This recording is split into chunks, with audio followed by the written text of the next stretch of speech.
आंदोलन से निकला हुआ वह नौजवान कहा कि मैं ही सरयू पांडे हूँ। प्रधानमंत्री जी बड़ा प्रभावित हुए। जवाहरलाल नेहरू अपने उसमें वो गुलाब का फूल लगाते थे। अच्छा। और अपने पद से उठे, प्रधानमंत्री के पद से उठ करके। सरयू पांडे एक बहुत बड़े महान नेता थे। हमारे सामने मौजूद है बीजेपी नेता हैं, इनसे ही परिचय कराने का प्रयास करेंगे। सबसे पहले अपना परिचय बताएं। मेरा नाम वासुदेव पांडे है। जी। भारत तिब्बत सहयोग मंच आरएसएस काशी प्रांत का वरिष्ठ उपाध्यक्ष हूँ। भारतीय जनता पार्टी में भी काम करता हूँ। तो पहले आपका अपना पार्टी से किससे जुड़ाव था? पहले आपको जो है किस पार्टी से एक अवसर मिला था? बहुत पहले जब हम 13 वर्ष की अवस्था में थे, यहाँ के महान स्वतंत्रता संग्राम सेनानी सरयू पांडे हमारे मामा लगते थे। और सबसे पहले रुझान हमारी कम्युनिस्ट पार्टी से हम प्रारंभ किए। अच्छा, सरयू पांडे उनके जो है आप साथ में जुड़कर इस राजनीतिक नीतियों में आप आए हैं? नहीं, प्रतिमा बहुत बाद में लगी है। हम लोग जो है 77 में राजनीति में आए थे, जब सबसे पहले सरयू पांडे 77 में जनता पार्टी के गौरी शंकर राय से चुनाव हार गए थे। जी। और उस वक्त से उनके साथ हम लोग राजनीति में रहे। फिर कुछ कालखंड बीता, सरयू पांडे की मृत्यु हुई और इसके बाद धीरे धीरे कम्युनिस्ट पार्टी का वर्चस्व खत्म हो गया। फिर जो है हम लोग सामाजिक जीवन अपना व्यतीत करते रहे। गाजीपुर के एक जाने माने नेता और बड़े अच्छे विचारक मनोज सिन्हा, जिनके नेतृत्व में हम लोग जो है विश्वास किए, मनोज सिन्हा के साथ हम लोग भारतीय जनता पार्टी ज्वाइन किए।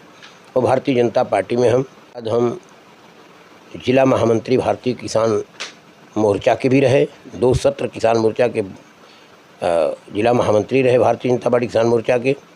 फिर इसके बाद जो है हम माननीय इंद्रेश जी, जो बहुत बड़े सामाजिक भारत के महान समाज सुधारक और आरएसएस के वरिष्ठ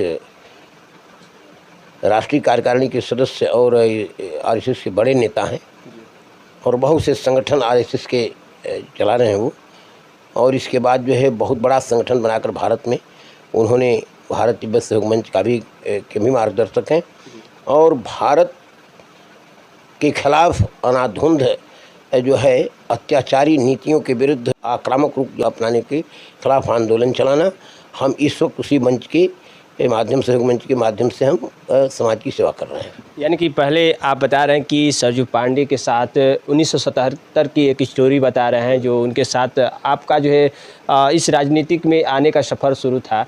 तो एक स्टोरी अगर देखा जाए तो एक प्राचीन स्टोरी है, जो सरयू पांडे आज तो उनकी प्रतिमा दिख रही है, लेकिन उनके बारे में बहुत कम लोग जानते हैं। आप उनके साथ चले हैं, तो उनकी क्या एक नीति रही, क्या विचारधारा है, थोड़ा सा दर्शकों को बीच में वो ताजगी महसूस कराएं जो आप उन दिनों की एक सफ़र में देखते थे। सरयू पांडे एक बहुत बड़े महान नेता थे। वो 2-4 बार यहाँ के सांसद रहे। और जब लोकसभा बलिया हुआ करती थी तो रसना और बलिया लोकसभा और विधानसभा रसना से वो दोनों सीटों से एक साथ इतने लोग आंधी चल रही थी कांग्रेस की, फिर भी उन्होंने कम्युनिस्ट पार्टी के साधारण परिवार में पैदा होकर के और क्रांतिकारी होने के नाते, जनता से जुड़ने के नाते, जनता इतना उन्हें प्यार करती थी कि उसे दोनों सीटों से लोकसभा और विधानसभा से जीते। और इसके बाद पंडित जवाहरलाल नेहरू ने जीतने के बाद लोकसभा में उनसे लोगों से पूछा था कि वो सरयू पांडे कौन है। अच्छा। जो दोनों सीटों से कांग्रेस की चलती हुई आंधी को हरा करके और इसके बाद वो दोनों सीटों से जीत कर आए हैं। सरयू पांडे लोकसभा में खड़े हुए, उन्होंने कहा कि मैं ही काला कलूटा आदमी, बहुत ही लंबे और बड़े कमज़ोर किस्म के थे। और आंदोलन से निकला हुआ वह नौजवान कहा कि मैं ही सरयू पांडे हूँ। प्रधानमंत्री जी बड़ा प्रभावित हुए। और इसके बाद जवाहरलाल नेहरू अपने उसमें वो गुलाब का फूल लगाते थे। अच्छा। और अपने पद से उठे, प्रधानमंत्री के पद से उठ करके, और पंडित जवाहरलाल नेहरू ने जाकर क्या नाम है उसमें उन्होंने गुलाब का फूल लगाया और कहा कि आप जैसे लोगों की देश की ज़रूरत है। वो जवाहरलाल नेहरू बड़ी शाबाशी दिया। उनका आंदोलन, वो हमारे जहाँ तक सोच की बात है, जब तक हम लोग राजनीति में जब रहे तो यहाँ का सबसे बड़ा आंदोलन, आक्रामकों के खिलाफ आंदोलन, गरीबों के पक्ष में खड़े होकर के, जो सामंतवादी थे, जो तमाम गरीबों की का शोषण करते थे, उनके इज्जत आबरू और तमाम तरह के चीज़ों का शोषण करते थे, उसका विरुद्ध सरयू पांडे करते थे, जिनका बड़े बड़े कांड उन्होंने किया। कुनवा मानिकपुर कांड, फिर इसके बाद रेंगा बन जो आज सैकड़ों बीघा ज़मीन है जो गरीबों के पक्ष में, वन को कटवा कर जंगल को उन्होंने गरीबों के पक्ष में, आज भी कम से कम 100 बीघा ज़मीन पर गरीब जो है खेती करता है, जिससे उससे रोजी रोटी चलती है। और बड़ा भारी आंदोलन हुआ इसी रेंगाबन के सवाल को लेकर के। सुबोधनाथ झा डीएम का आंदोलन हुआ, जिसमें 14-15 वर्ष की अवस्था में हम लोग जो है 32-35 दिन जेल रहे। सरजू पांडे जी के साथ जेल में हम लोग रहे। और वास्तव में सरजू पांडे एक नेक और इतने महान क्रांतिकारी थे और इतना गरीबों के प्रति उनका लगाव था कि गरीब जो है, एक भी गरीब 572 आदमियों में जो गिरफ्तारी हुई थी उसमें एक भी आदमी जो है पैरोल पर अपने को रिहा करने का काम नहीं किया। और अंत में सारे आंदोलनकारियों पर से जो गंभीर मुकदमे कायम किए गए थे, हम लोगों पर भी थे, वो सब वापस लिया गया और हम लोग एक राजनीतिक कैदी के रूप में माने गए।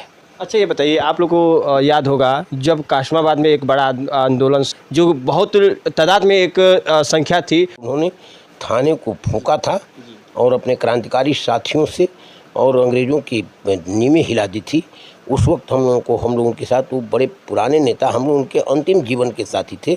और उस वक्त उन्होंने इस क्या नाम है, ब्रिटेन की नीतियों को, अंग्रेज़ों की नीतियों को हटाने के, अंग्रेज़ों के आक्रामक शासन को हटाने के लिए उन्होंने थाने को जला दिया था और वहाँ के तमाम दरोगा और पुलिस को बांध करके हथियार को भी लूट लिया था उन्होंने।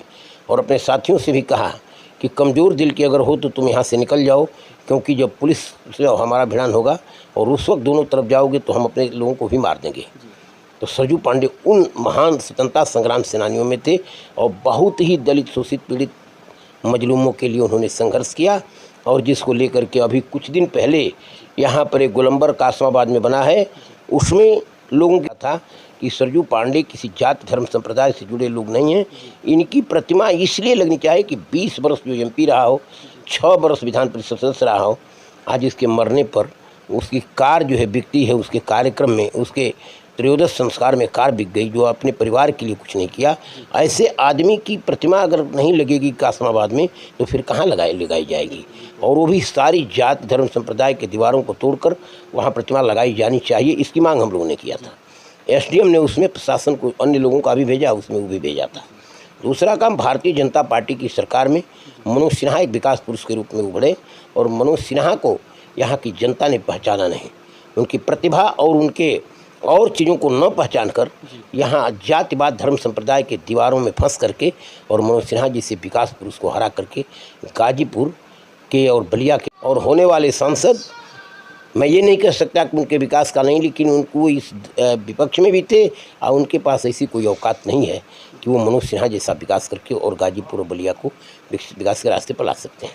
साथियों, आपको बता दूं कि एक उरहा गांव है जो चर्चित, आज उस गांव का जो है नाम बहुत लोग कम ही जानते हैं। सिर्फ सरजू पांडे का नाम तो पूरा विश्व में प्रकाशित है, क्योंकि गाजीपुर का जब भी धरती पे लोग आते हैं तो सरजू पांडे की प्रतिमा जो है उस जिले मुख्यालय पे देखते हैं तो एक बार उनकी प्रतिमा देखकर दंग हो जाते हैं कि वही सरजू पांडे है जो थाने भी फूंक डाले थे, जो काफ़ी बड़े बड़े आंदोलन किए और बड़े बड़े जो है ब्रिटिश सरकारों में जो है सबकी जो है नींदें हराम करते थे। मैं उनकी चर्चाएं थोड़ी सी की, कुछ जानकार कुछ वाक्य सामने आए थे। भारत के मान सम्मान स्वाभिमान की रक्षा हो और कलुषित नीतियों से निकलकर भारत एक महान देश बने और सारे लोगों से समता और बंधुत्व की भावना से अपने को जोड़ते हुए भारत में विकास करने का कार्य किया है।